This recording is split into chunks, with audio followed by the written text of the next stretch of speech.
¿De dónde proviene y por qué se crea esa pasta maravillosa que encontramos en los colectores de admisión?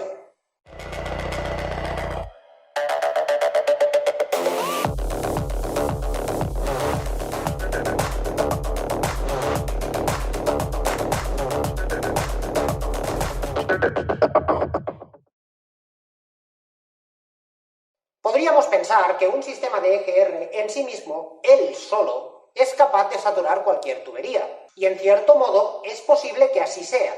Lo que sucede es que no en el tiempo establecido o en el tiempo que nosotros podemos llegar a verlo.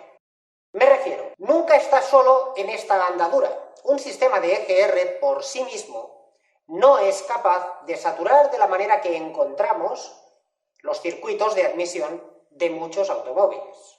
En este vídeo vamos a ver un resumen de todos los factores que pueden estar o llegar a estar implicados en la creación de esta pasta que tanto nos gusta limpiar de los tractos de admisión.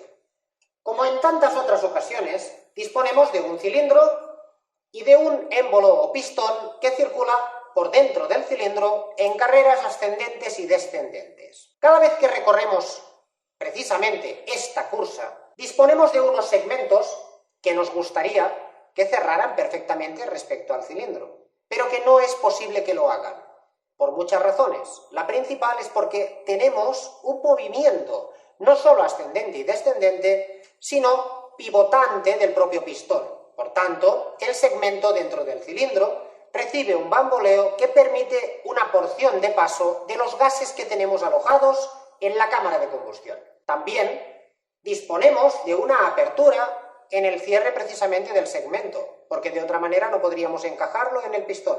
Disponemos de estas aperturas en todos los segmentos y, por tanto, si juntamos movimiento del pistón y apertura en los segmentos, ya tenemos una vía directa, o relativamente directa, mejor dicho, hacia el cárter, que es la región baja de todos los motores, o de la mayoría de ellos. Como apreciación, hay que tener en cuenta que, evidentemente, esta porción de paso, esta cantidad de gases que vamos a permitir que desciendan hacia el cárter, será pequeña, porque de lo contrario no podríamos realizar la función común y corriente de un motor, que es el funcionamiento típico que conocemos.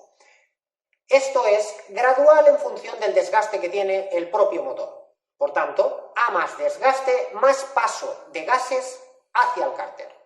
Está claro que los gases, una vez hemos permitido el descenso hacia el cárter, no pueden quedarse indefinidamente en esa región, puesto que constantemente estamos dejando pasar gases hacia abajo. No tenemos una cavidad enorme, ni por tanto indefinida. Es por ello que debemos poderlos liberar, porque de lo contrario generaremos daños en el propio motor. Sellos, empaquetaduras, los propios segmentos, retornos, etcétera, etcétera, etcétera. Vamos a dañar cualquier puerta que podamos abrir, me refiero, cualquier sello que permita el cierre del motor, si presionamos con la suficiente fuerza, lo desprenderemos o lo romperemos. Esto es lo que habéis visto en muchas ocasiones cuando una PCB se rompe, se estrangula el paso o queda atorada. En ese momento, automáticamente los gases buscan una vía de escape. Entre ellos, volver a la cámara de combustión, entre ellos, girar los retenes en sentido opuesto y, por tanto, liberar el aceite que tenemos y los gases que se acumulan en el cárter. Existe una razón más por la cual los gases no pueden quedarse en la región baja, en el cárter, junto con el aceite. Está claro, debemos pensar cuál es el contenido de estos gases que hemos dejado pasar a la región baja. En otro vídeo os comentaba que el aceite se lleva mal con el oxígeno, con cualquier tipo de compuesto que no sea estrictamente el aceite, que los ácidos no le gustan para nada y que las partículas tampoco. Está claro que es algo egocéntrico el aceite, no se lleva bien con nadie. Pues está claro que si nosotros hemos dejado pasar parte de los gases de la combustión precisamente hacia la región donde tenemos acumulado el aceite, todo esto que no le gusta es precisamente lo que le hemos inyectado. Estoy seguro que a estas alturas del vídeo ya hay alguien que está pensando, bien, bueno, la porción que puede llegar a escaparse de una cámara de combustión a través de un segmento es una porción muy reducida.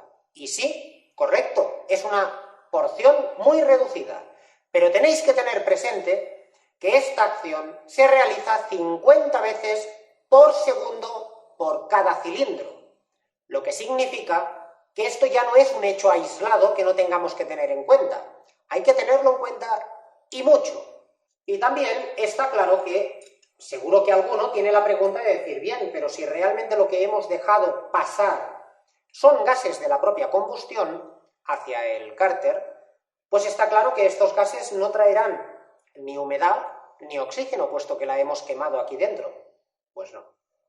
Pues no, y os digo por qué. Tenemos que tener presente que cada vez que nosotros movemos el pistón dentro del cilindro, en una carrera ascendente y con las válvulas cerradas, estamos originando una presión superior en la cámara de combustión de la que tenemos en la región baja. Me refiero, si nosotros disponemos de la cámara de combustión con una presión en esta región de aquí, mayor que la que tendremos en el cárter, en la parte baja, siempre que esto sea de esta manera, tendremos un paso de gases de la parte superior hacia la parte inferior, lo que significa que en la carrera de compresión y en la de explosión o combustión tendremos parte de gases que descenderán.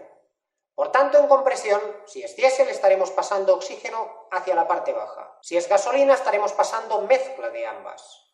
Y en la carrera de combustión o de explosión, estaremos pasando cualquier tipo de hidrocarburo que haya podido quedar medio crudo o semicrudo, porciones de los gases de escape que tenéis que tener en cuenta que parte de los gases es dióxido de carbono y agua, humedad, residuo.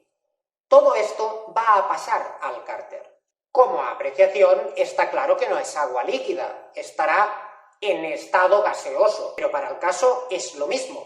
Cuando llegue al cárter, condensará y pasará a estado líquido. Por tanto, se mezclará con el aceite y esto es malo, muy malo.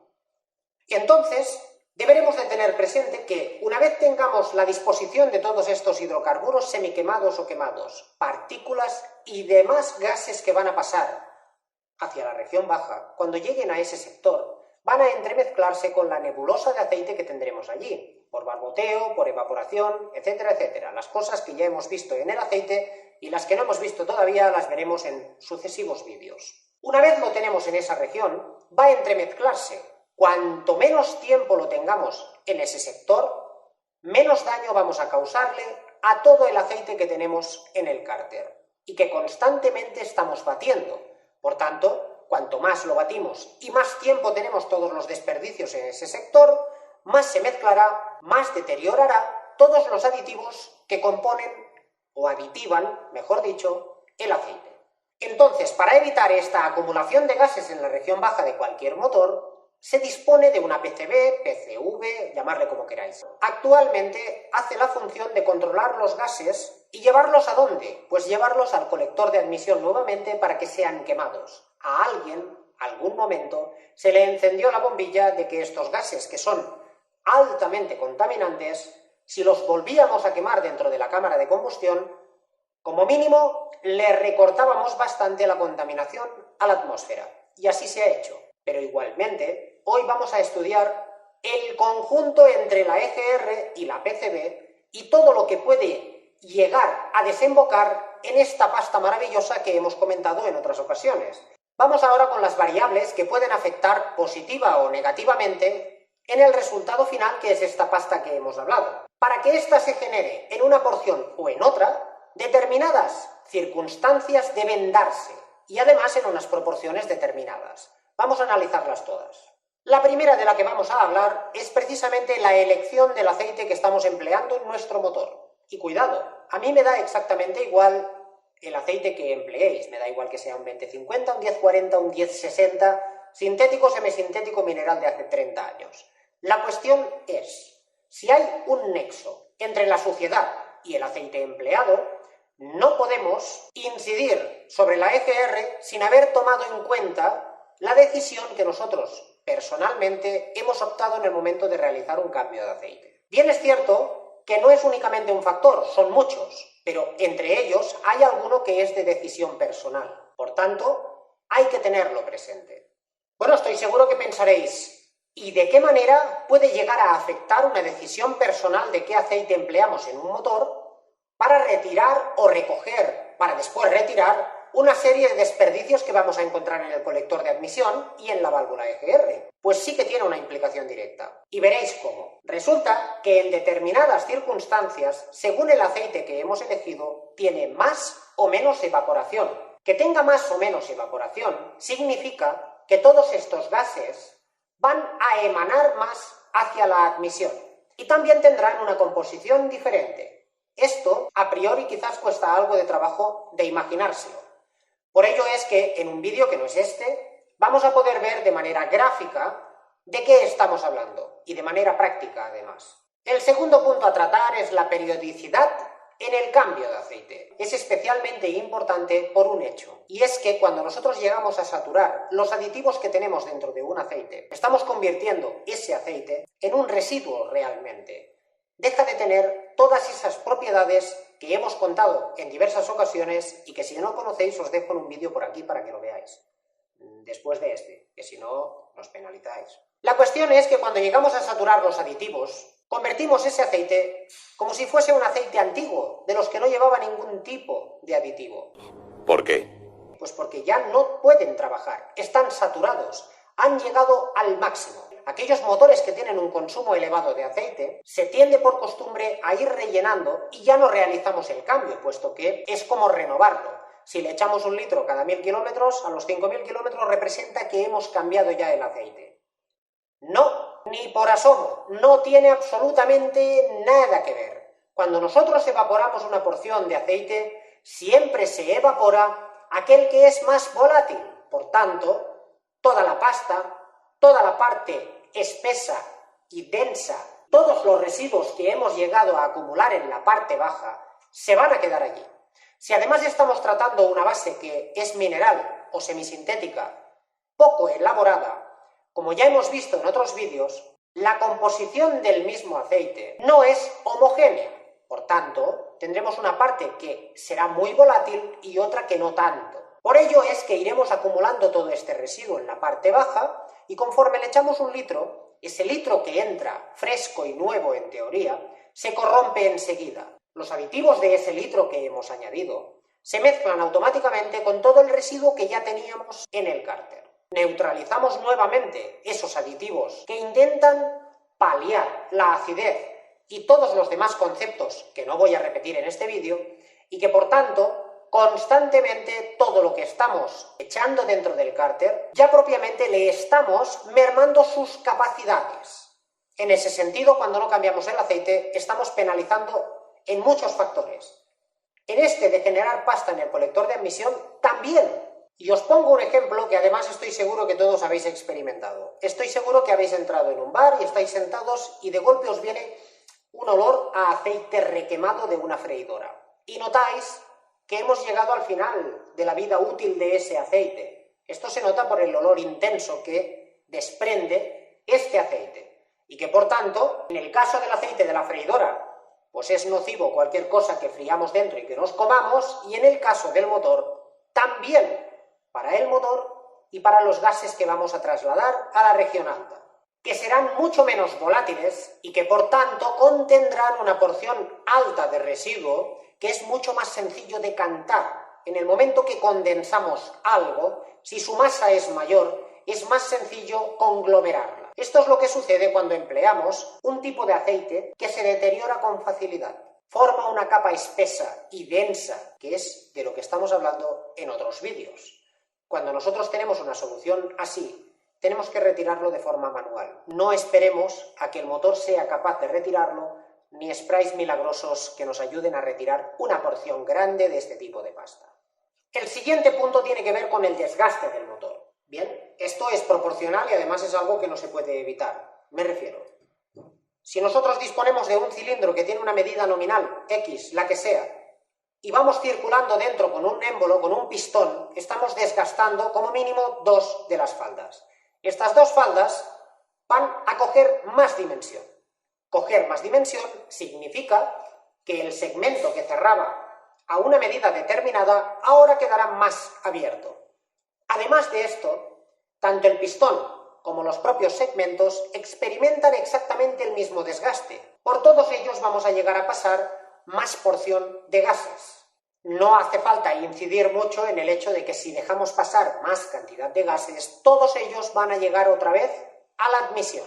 Por tanto, el residuo va a ser mayor. Por la misma razón, si no estamos quemando correctamente, como veremos en otro punto, también tendremos más partículas en el escape. Importante esto. Cuando un motor tiene desgaste, no solo afecta al funcionamiento típico y al consumo de aceite, sino que los residuos que soltamos a la atmósfera, la cantidad de ellos que depositamos en la admisión, el consumo del aceite propiamente, que es otro hidrocarburo, y las partículas que vamos a recoger nuevamente, todo ello trabaja en conjunto. Vamos ahora con el hollín que rescata la EGR de los gases del escape. El hollín en este caso es materia particulada, que no es ni más ni menos que el residuo del que llevamos 15 años hablando y del que profundizaremos en un vídeo aparte cuando hablemos de los escapes y de contaminación, evidentemente. Esta materia particulada no es ni más ni menos que carbono que no se ha llegado a quemar, combustión incompleta, por tanto. Claro, cuando imaginamos una combustión, introducimos un combustible en una cámara de combustión, le damos todo lo que necesite ese combustible para que pueda iniciar una reacción química, ¿con qué? Con oxígeno. Y esperamos que el 100% se convierta en dióxido de carbono y agua. Claro, perfecto. En un laboratorio, si el combustible es totalmente puro y el oxígeno también, lograremos, y tampoco, pero vamos a imaginar que sí que lo vamos a lograr al 100%. Perfecto. Esto en un motor es imposible, es impensable, puesto que el combustible en sí no es puro, la mezcla tampoco se realiza perfectamente y lo más importante, tenemos múltiples factores que son cambiantes. No tenemos siempre el mismo tiempo de combustión, puesto que la aceleración en un motor, todos sabéis que va cambiando la situación, podemos inyectar antes, después, tener más tiempo o menos, más temperatura o menos, más compresión o menos. Todo ello son factores que van a alterar el resultado de esta combustión y que por tanto el residuo que vamos a rescatar de ella será mayor o menor en partículas en función de lo eficiente que haya sido esta combustión. Entonces, podemos asegurar que de cualquier combustión vamos a rescatar partículas, ¿cierto? Bien, hasta aquí todo perfecto. Entonces, como esto tenemos que intentar lidiar con ello de la mejor manera posible, pues en cuanto al escape se refiere, añadimos ciertos elementos para que no contaminemos más de la cuenta la atmósfera. En cuanto a la EGR se refiere, pues está claro que si tenemos en contacto una porción del escape hacia la admisión, la EGR será quien nos transportará mediante una compuerta parte de estos gases a la admisión. Como hemos dicho, estos gases del escape van a tener partículas y estas partículas, evidentemente, las vamos a transportar hacia el colector de admisión. Ojo, en estado de polvo. ¿Cómo vamos a conglomerar esto? Vamos a profundizar un poco más. Vamos ahora con la termofóresis. Este concepto, del que ya hemos hablado en alguna otra ocasión, no hemos profundizado mucho y tampoco creo que sea objeto de ello, puesto que esto no es una clase de física en sí mismo. Es importante conocer que cualquier deposición de una partícula en un tracto, en un tubo, en un conducto por el que estamos circulando por el interior, va a depender de muchas fuerzas. Entre ellas, algunas de las más conocidas son el empuje hidroestático, las fuerzas electromagnéticas y la fuerza electrostática. Cuidado con esto. Existen muchas más, vamos a hablar de ellas. Una de ellas es la fuerza gravitacional. Evidentemente tendría algún tipo de significado si tuviésemos porciones, partículas de más de una micra de espesor. Cuando tienen menos de este tamaño, la podemos despreciar y por tanto no va con nosotros. Ahora vamos con las fuerzas moleculares, de las cuales alguna de ellas ya hemos hablado en este canal. Como fuerzas moleculares, estuvimos viendo en el vídeo de los filtros, que os dejo por aquí, aparte de la browniana, de la que ya estuvimos hablando en ese vídeo, hoy nos toca la termofóresis. La termofóresis se da cuando disponemos de un conducto por el cual estamos circulando con un fluido y una serie de partículas dentro de ese fluido. Cuando nos apartamos de la dispersión dominante del centro de ese conducto, ya nos estamos acercando a la linde del conducto propiamente y perdemos de vista esas turbulencias que nos englobarían o nos dirigirían las partículas hacia otros lugares, evidentemente es cuando nos entran en acción ciertas fuerzas. En este caso, la termofóresis. Termo, de temperatura, y fóresis, de transporte. La termofóresis es especialmente importante cuando estamos tratando gases del escape por el hecho de que tenemos un gradiente térmico elevado. Disponemos de unos gases a una temperatura bastante elevada y que pierden temperatura en muy corto espacio. Cuidado, distancia. Esto es el gradiente térmico que nos afecta directamente a la conglomeración o no de partículas sobre las paredes, puesto que tienen una componente normal y que va a afectar proporcionalmente precisamente a este espacio y a este déficit de temperatura que experimentarán en el transcurso de ellas por ese conducto. Vamos ahora con hidrocarburos no quemados. Está claro que una porción de combustible que vamos a inyectar dentro de la cámara de combustión no logrará jamás quemarse. Una porción de él va a traspasar los anillos, los segmentos hacia el cárter, que por tanto regresará a través de la PCB, y otra porción de este crudo va a pasar directamente al escape. En el momento que llegue allí, una porción regresará por el conducto de la EGR. Todo esto, estos hidrocarburos, que además se mezclarán con los gases que emana el propio aceite a una temperatura elevada, pues hacen un conglomerado que vamos a querer rescatar con la EGR hacia la admisión. Esto nos ayuda a no contaminar y a muchas otras cosas. Pero en cuanto a la pasta se refiere, cuanto más óptima es la quema del combustible dentro de un cilindro, menos residuo deja y por tanto más seca es esta pasta que tenemos en el escape, que por tanto también en la admisión. Cuando nos llega a la admisión, si no genera una pasta que se queda más sólido, más polvoriento, es más sencillo retirarla.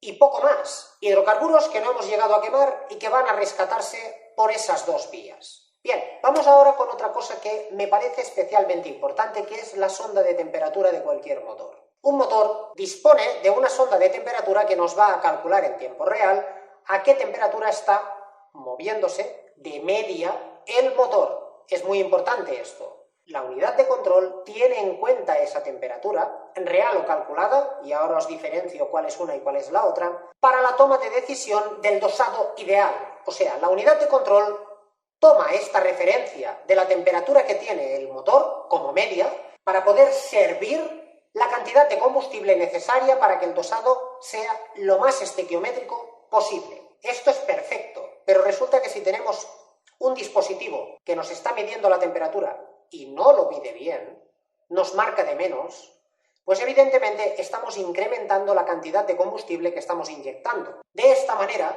habrá más hidrocarburos no quemados en la cámara de combustión y el resto ya os lo he contado. Van a llegar nuevamente hacia el colector de admisión.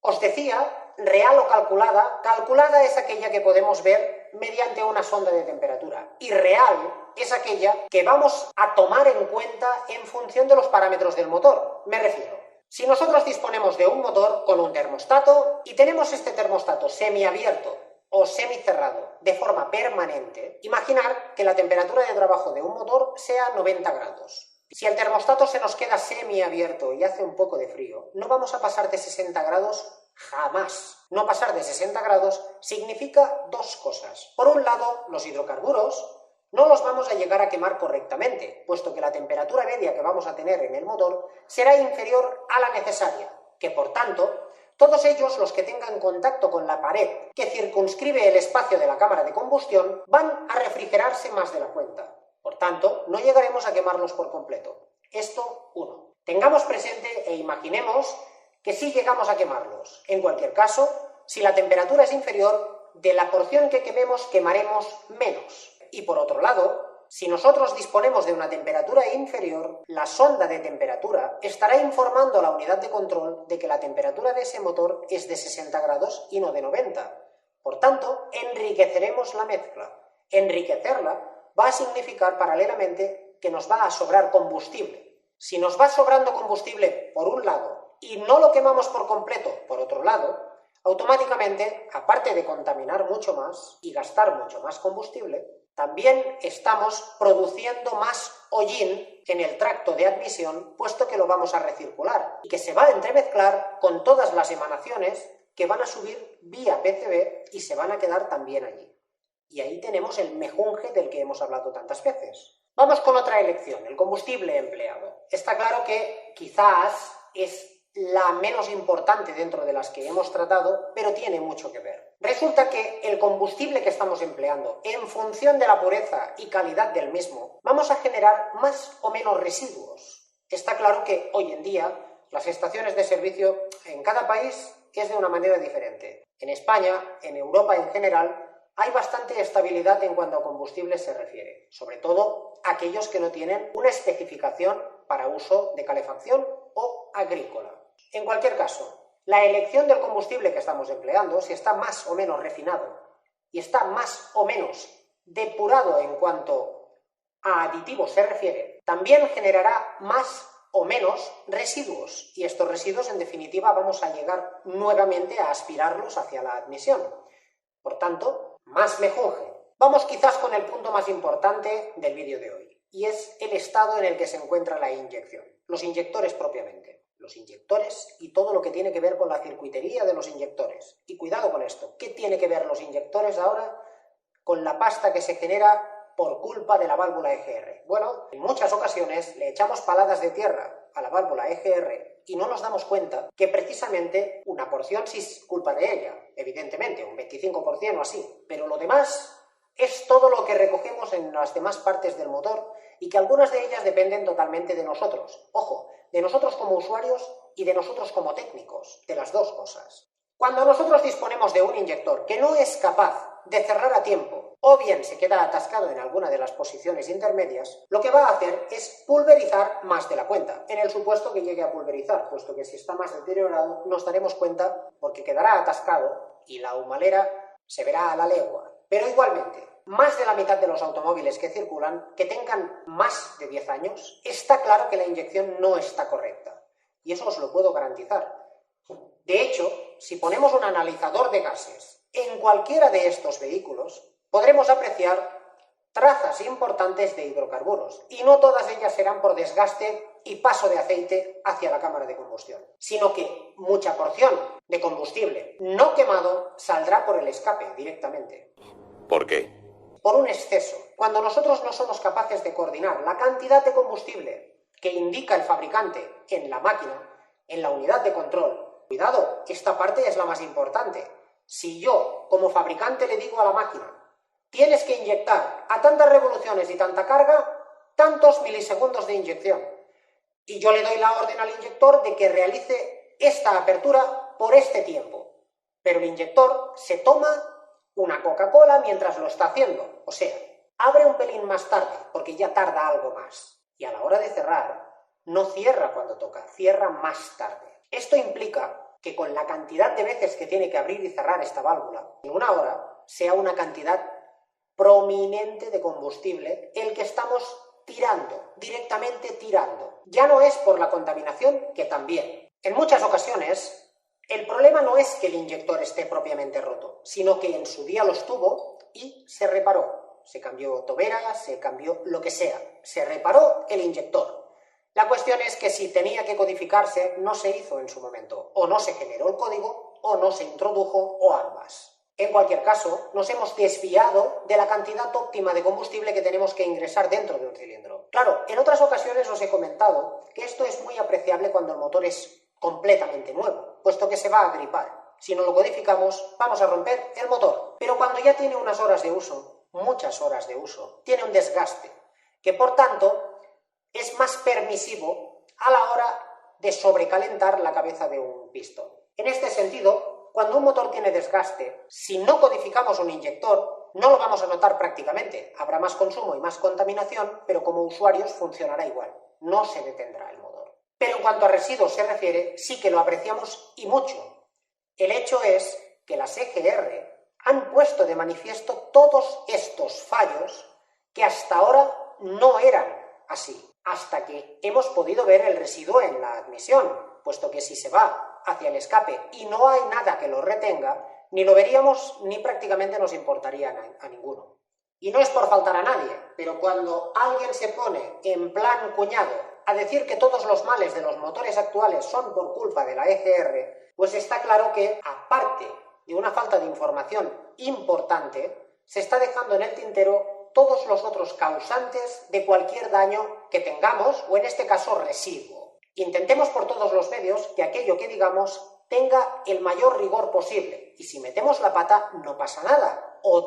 Otra persona vendrá y nos corregirá. De esto va este asunto. Y bien, no os doy mucho más la chapa. Nos vemos en el siguiente vídeo. ¡Hasta luego!